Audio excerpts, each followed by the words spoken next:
Eh, tu te souviens du film Le Grand Bleu?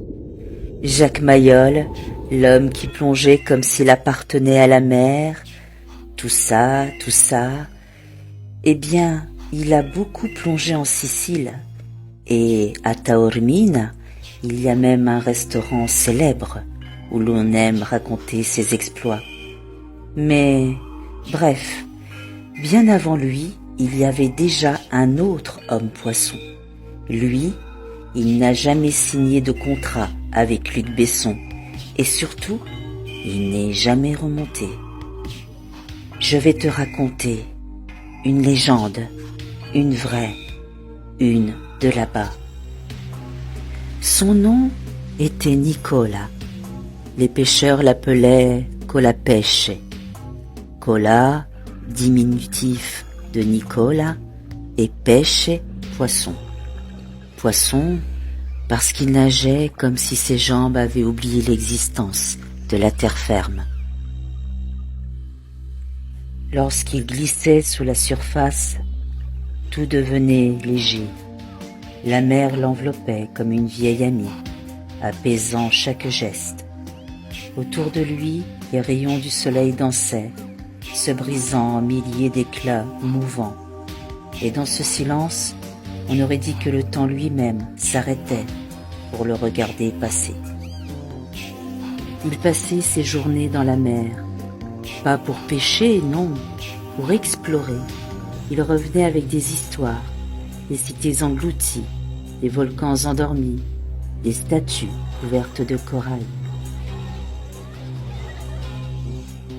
Certains juraient qu'il avait des pieds palmés, d'autres qu'il était né d'une romance entre sa mère et un triton. Les commérages de famille, mais ceci ne nous regarde pas. La rumeur finit par atteindre le roi de Sicile, un homme sceptique, le genre qui ne croit qu'à ce qu'il peut poser sur sa table, le genre Saint Thomas, quoi. Alors il décide de tester le garçon.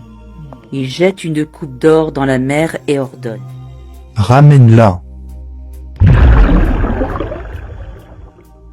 Colapesce plonge. Le roi attend. Les courtisans attendent. Et voilà que Nicola remonte la coupe à la main, comme si on venait juste de lui demander de traverser la rue. Le roi, vexé, lance sa couronne encore plus loin. Colapesce sourit et replonge. Cette fois, il reste longtemps, très longtemps. Quand il revient, il n'a plus le même regard. Il dit: Majesté, la Sicile repose sur 3 colonnes. 2 sont solides, la 3e est fissurée. Si elle tombe, l'île disparaît. Alors, il replonge, plus profond que jamais. Et cette fois, il ne remonta pas.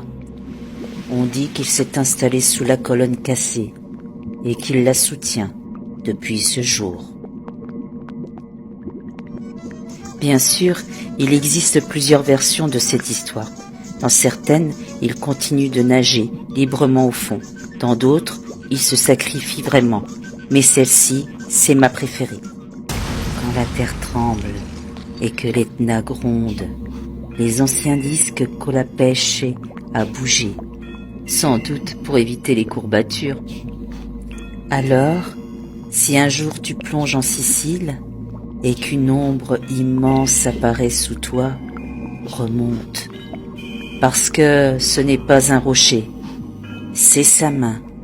Et si elle se retire, tu comprendras enfin pourquoi les Siciliens ne plaisantent pas avec les légendes.